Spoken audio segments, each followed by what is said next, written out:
And welcome back to TVB News. Government officials stressed today there are more urgent matters to handle than implementing the controversial Article 23 of the Basic Law in the near future. This follows remarks made by a former member of the Basic Law Committee that the SAR government needs to work on the national security legislation after several break-ins at the People's Liberation Army's barracks in Central. Evelina Leung reports. The People's Liberation Army's barracks here in Central has been the center of attention over the past few weeks. On December 26, a number of local residents broke into the restricted area to protest against a rezoning proposal.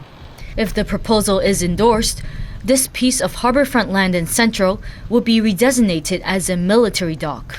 On January 3rd, just a little over a week after the first break-in, another Hong Kong man reportedly trespassed into the Central Barracks.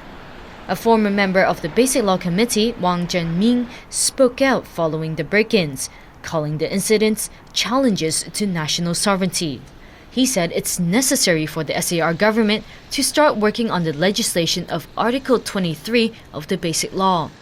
However, Chief Executive Leung Chun-ying said today there is currently no timetable set out for implementing Article 23. Other top officials also spoke out on the issue.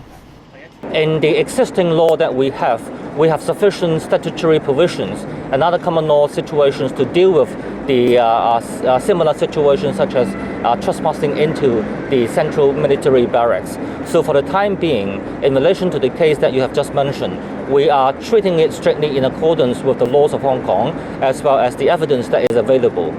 We have made it very clear that there are more urgent matters that the SAR government has to deal with in the meantime. Legislator Regina Ip, who had previously fought for national security legislation while she was Secretary for Security, said whether to go ahead with Article 23 legislation is not necessarily related to the break-ins at the Central Barracks. She said there are other laws in Hong Kong that apply to such incidents. Article 23 has long been a sensitive issue for the Hong Kong people. Back in 2003, hundreds of thousands of locals took to the streets to protest against the government's plan to implement Article 23. The plan fell through after Tung Chee-hwa's administration failed to garner enough support to pass the bill. Evelina Leung, TVB News.